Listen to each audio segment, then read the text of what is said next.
Welcome back. Our next guest is another woman. She's here to tell her story. It is Women's Month, so we are giving all women right across the board a platform to voice their issues or just to have their say regarding their lives in this month of August, which is Women's Month. And there are many, many stories to be told. Here's a beautiful story, a sad story though, which has a happy ending, alhamdulillah. Our author is Zoleka Siyale, and she's written a book called Until I Met My New Self. I'm going to hold it up to the camera so that you can have a look at what the cover of the book looks like. Zoleka, very good morning to you. Welcome to the program. Thank you for having me. Good morning, Julie. Lovely to have you here. Your story started out with heartbreak, did it not? And in a sense, you could say that you were a victim of GBV, however, not physical abuse, but mental and possibly emotional abuse. That's correct, yes. So tell us your story. What has brought you to this point where you can reclaim your life and say, I have met my new self, I love my new self, and I want other people to know that they can renew themselves? Thank you, Julie, for that question. As women, we tend to be in a relationship and we don't realize, the damage that the abuse causes in our relationship. My story, my husband was never been an abusive man, but emotionally, and he ended up leaving me for someone else.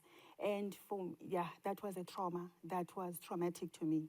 But taking my life back is when I realized that I can do this, because when a husband walks away, you feel incomplete, because we tend to think that a marriage or a partner completes your life. That's when I realized that I can do this on my own. I can be myself, and that is how I came to write a book, realizing that I can do this. During that time as well, when he walked out on you, you were very damaged. Physically, mentally, emotionally, spiritually as well. You felt like nothing, to the point that you actually attempted suicide not once, but twice. Tell us just how dark a place you were in, and what was that final moment that you pulled back and said, life is too precious. I can't do this. I have so much to live for. Yes. Well, the suicide only came at the time when he actually said to me, he doesn't want me anymore. The signs were there, red flags were there, that I'm in this relationship, but I'm alone, I'm walking alone. And in the process, I lost myself in that marriage because it was about pleasing him. My relationship was more of unfaithfulness. My husband would look outside for many years, and there's a child that was born within the relationship while we were still married, and I turned a blind eye. So when he actually said to me that he wanted out of the relationship, that's when I wanted to commit suicide, because I felt, how am I going to live without him? Because remember, I said I thought I was not complete without him. So for me, I was not going to face the world incomplete. I never thought I would be able to walk the road alone. I needed him by my side. And the stigma as well of being a divorcee, that was too much to handle. So the suicide, I don't, looking back now, I don't think I wanted to kill myself. I think it was me crying for help and crying for his attention, because I felt betrayed. A man that we were married for 15 years.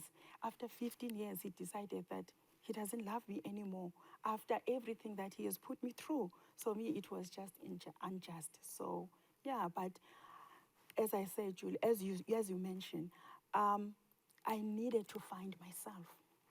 I realized that I lost myself. Sadly, we live in a patriarchal society. Whether you're in South Africa, England, or India, the man does seem to hold a power in the relationship. And you probably felt that him walking out, you're going to be judged. People are going to say, you are the cause of the breakup. You were not a good enough wife, and you are not a good enough woman. And that's what we as women are grown, you know, we are led to believe in our growing years, that the man is the king, the man is the powerhouse. So you felt like absolutely nothing. You felt your life was meaningless. That's true. That's true, Julie. As you mentioned, seriously, I grew up. You know, in our age, we were told that the woman, you need to hold the horn by a bull by its horn, and I mean, you cannot walk away from the marriage because you'll be incomplete. So for me, for him to walk out, imagine people. I mean, at the time we were in the front, in the leadership in our church, so people were going to judge me, and also, you know, the abuse. When he told me that he wanted out, the first thing I thought there was something wrong with me. I thought really there was something wrong with me. I ended up apologizing, begging him to stay, that I will change. He never said there was something wrong with me, but I assumed that something was wrong with me. So he made me feel like I was not a good wife. I was never a good wife. So yeah, as you say, the stigma that goes with that is damaging to women. A situation like this diminishes a woman's self-worth. That's true. And she second guesses herself. Yes. And she feels like absolutely nothing. Yes. How did you share this information with your child? Because you do have a child, and I know that your life and world revolves around your child now. Yes. Thank God for that. What did you say to your child about, Daddy, now, you know, we are going to be divorcing. Daddy's walking out of the home in the marriage. Sure. Actually, I've got two children, Okay. a son and a daughter. You know, both of them have been, they played a big role in that journey. I couldn't say it because remember, they were already teenagers at the time. Okay. And when I tried committing suicide, and they were there, they experienced this whole thing. And I got a shock when my daughter at the book launch, when she said, you know, she had a speech. She said, we used to hear mommy crying in the bathroom, and she would come out and pretend that everything was okay. You know, I looked at her and I thought, I never realized that they knew. You know, children, because I'm also from a divorced family, children, they don't hear what we say. They see what we do. They saw the pain. And I don't remember telling them exactly that this is the situation, but they were there to witness every step of the way. And coming to my son also, the reason why I wrote my book, what inspired me now to come to write the book was my son. That was 2017. He was preparing breakfast in the kitchen, and I was sitting there minding my own business. He says to me, Mommy, you know, I think you are one of the brave people that I know. Oh, wow. And I said to him, why? He says, you know, I know of women and mothers that are going through what you went through. And Mommy, they are not handling it very well like you did. And I said to him, you know, Joshua, strange that you're saying this, because I've been thinking so much lately about my life after this whole time. And I realized that, you know, I've gone so, you know, so far, and how I wish I could be a voice of hope. Because to be honest, Julie, that is a darkest place that a woman can find herself in. You know, a divorce is not, I don't know how to explain it. It's painful. So I said to him, how I wish I could be a voice, you know, and tell a woman that is going through that pain that, you know what, you will be okay. Because actually, what you are going through right now, someone else went through that problem. And my son looks back at me and says, write a book. Wow. Wow. And it just sat well with me. And I wrote a book. How long did it take you to transition from that brokenness that you found yourself in to a place of such strength that you've gone ahead and written a book which you've entitled Until I Met My New Self? It took me 4 years, solid 4 years of crying, 4 years of hoping that he was coming back, looking at the door thinking that he's going to knock and come back again. 4 years of bitterness, 4 years of anger. I was in a dark hole. You know, when I look back, I cannot even reconcile. I cannot even think what I did in that 4 years because I was in the dark hole. So it took me 4 years. The fifth year, that's when I realized I need help. This is not normal. I was once even homeless. I lived in my car because I left my job trying to get, because when he left, my husband was the one who was paying a mortgage, paying the cars. Now is leaving me with a small salary that I had. So I could not even afford rent. Trying businesses, trying everything, I lost it all. All I had was my car. I lived in my car. Where were the know children during that time? At the time, my daughter had a job and she just joined the military force and she went for training. And my son moved back to be with his father, to live with his father in Pretoria. So I was alone, fortunately. I lost it all, Julie. And I lived in my car. So until I find my new self, the title came about when I wrote the book. You know, when you write a book, you relive the pain. So my first chapter also says a title there that I never saw it coming, because I knew he was cheating. I knew he was emotionally abusive and everything, but I would not have left him.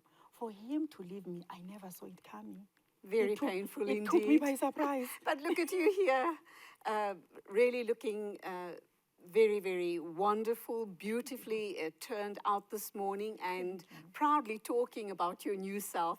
Let's go for an ad break. We'll be back with you in a minute or two. An amazing woman, and that's what it's all about, sharing the stories of amazing women right here on Hilaal TV this Women's Month, and of course beyond. Please do stay with us.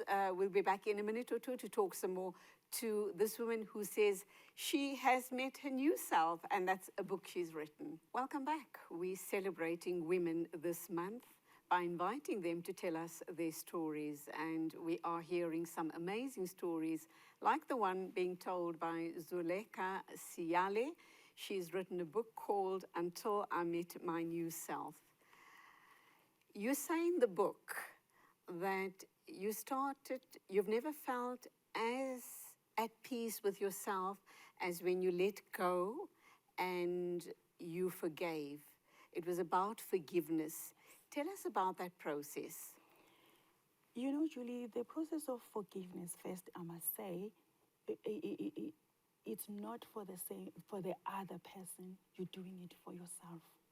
I never realized that. I always knew that forgiveness, forgiveness, forgiveness.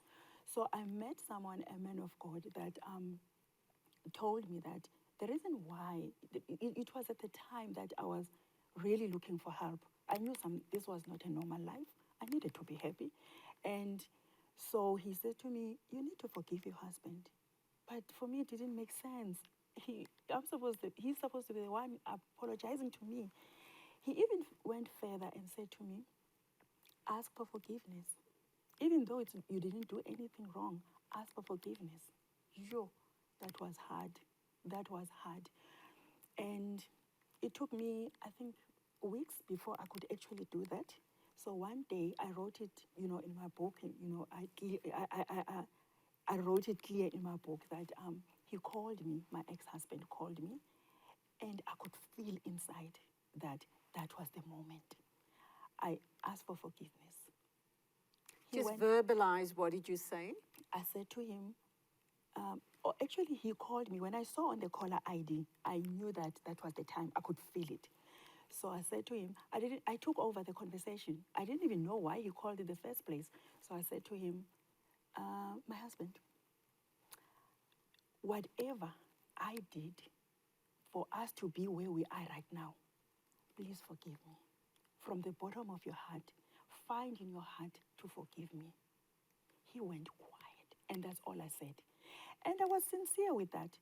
And he went quiet for quite some time, and he went like, okay, I hear you. And we dropped the call, and that's it. The peace I felt after that,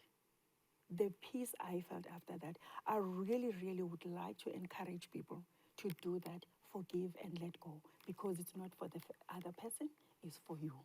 What about yourself? what about saying, I forgive myself Yes. for all the wrong that went down in this marriage or in this relationship? Did you go through that process as well? Yes, Julie, thank you for raising that. I went through that. I forgave myself, even for doubting myself, even for labeling myself that I was not a good wife, even for labeling myself that I was not a good mother, because there was a time that Joshua went through drugs. While I was still doubting myself that, have I ever been a good wife? My son was on drugs. Now it made worse because I doubted myself that, was I a good mother?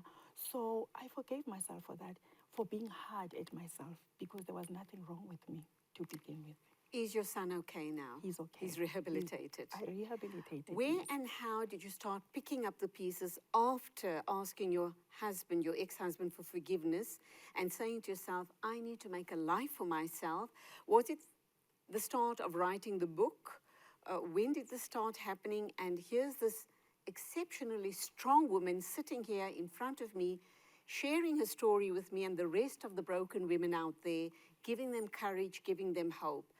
When was that moment for you, that aha moment, that I have the power and the courage to take back my life? Julie, thank you for that question. You know, God will prepare people in your path that you don't even know that you will need them. There were people that I met along the way, my colleagues, my ex-boss, my boss at the time. People were there.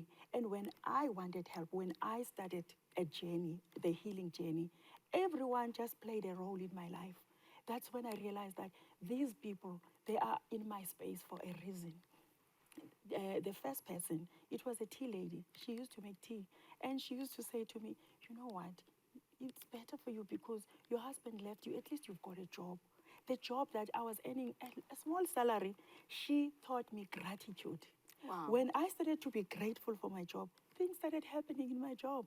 I got promoted. I studied. I obtained my degree. I obtained 4 certificates for Financial Service Board at 47 years. At 47 years. And now I'm busy also studying through my business administration degree at 54 years old. So for me, everything is so easy when you let go. When you let go. So that was the moment because everyone, even my ex-boss at the time, she used to say these things to me, but they didn't make sense. But when I was ready, remember now when you are ready, you are a receiving vessel. You are receiving because you open yourself for healing. Because when you still bitter, angry, resentful with people, hating people, you're closing yourself. So I was in that And stage. blaming everybody, pointing Thank the you. finger of blame. Thank you. That doesn't take the hate and the bitterness out of you, does That's it? true. That's true. Because you're building a wall. I'm here, I'm in this situation because of my ex-husband.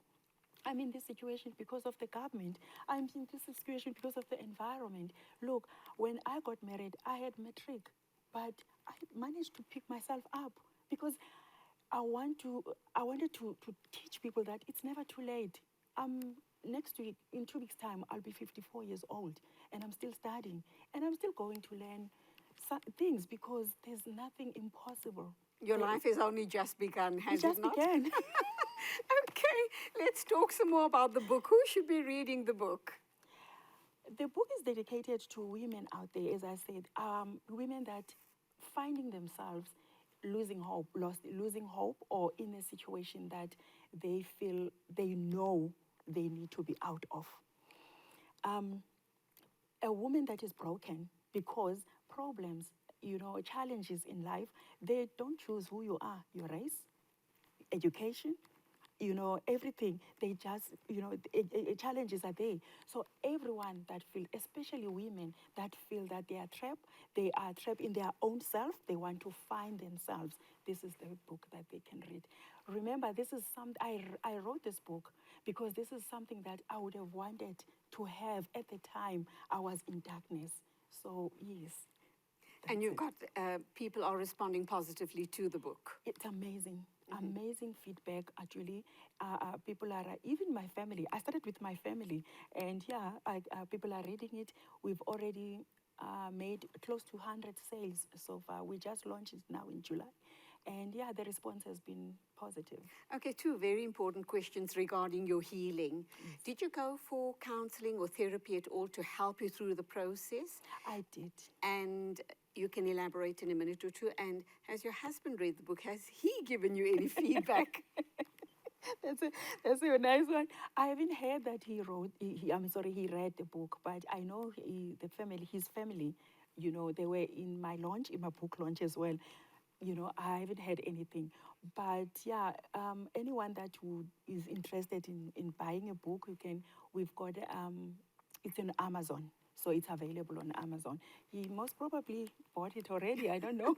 He's not going to say anything He's to not you. going to say it. Tell us about counseling or therapy. A lot of people, when they find themselves in a space, they kind of feel it's too painful because you get taken back to your childhood. You talk about a lot of traumatic events in your life, and certain people are just not strong enough to go through that process. What was it like for you? It was good. I was also, I never believed in counseling because seriously, I had also those perception about it and stuff and everything. But when I went, it helped me. Yes, you relive everything, your childhood, because remember, in my case as well, you know, a little girl was hurt because I was raised by a very harsh mother. So when my husband left me, everything just went back. It took me back. So counseling will take you back. It'll take you down and heal the source where it went wrong. Because self-doubt is not something that just happened overnight. Because your husband can leave you, but if you're confident enough, you know who you are, that wouldn't hurt. But it hurt me because the little girl inside was hurt, was damaged. So that was unpacked during those sessions, and it helped me so well. I think this is all. This is also, you know, that has helped. Also, I also went through a life. I had a life coach as well, so I went out there. That is, you know, I needed help. So anything that could help me, and yeah, this is the result today. Wow. Will you believe that? A broken woman who tried to commit suicide not once, but twice during this very dark space and period in her life has risen as a victorious woman. She's gone on to write a book to share her story with other broken women or women who believe that there's just absolutely no hope for them. Her name is Zoleka Siyale, and she's written this book, Until I Met My New Self. So do go out and get the book and I guess just reaffirm who you are, because as women, we are and should and could be a force to be reckoned with. And just before I wrap up, very quickly, back to our guest and to ask for her final closing comments on the show this morning. What would they be? What's your message to other broken women or women who are halfway there? What do you tell them regarding a voice or a message of hope? I want to say to them, look inside. Look inside. Help is there. You are your own help. Don't doubt yourself. Whatever you're going through, don't blame yourself. There's nothing wrong with you. Forgive yourself and activate your hope. You know, Julie, what is dangerous is when you lose hope. Hold on to hope, even if it's dark, because hope will activate your faith somehow. So I want to say to them, it's never too late to do anything, first of all. And secondly, you are brave. You are beautiful. You are strong. Okay, and that's where we leave it. An amazing message from an amazing woman. She found herself close to the brink of committing suicide, not once, but twice. She's gone on and she has written a book, Until I Met My New Self. She's also gone on and studied, and she is continuing her journey of self-discovery and study. If she could do it, so can you. We need to wrap up. Thank you indeed for being a part of this wonderful conversation right here on Perspective on Hilaal TV. Till next week at 9:30. Our times have changed. I'll be meeting you at 9:30 on a Thursday morning on Perspective. Till then, a big shout out to our production team. And from me, it is Assalamu alaikum and Khudafez.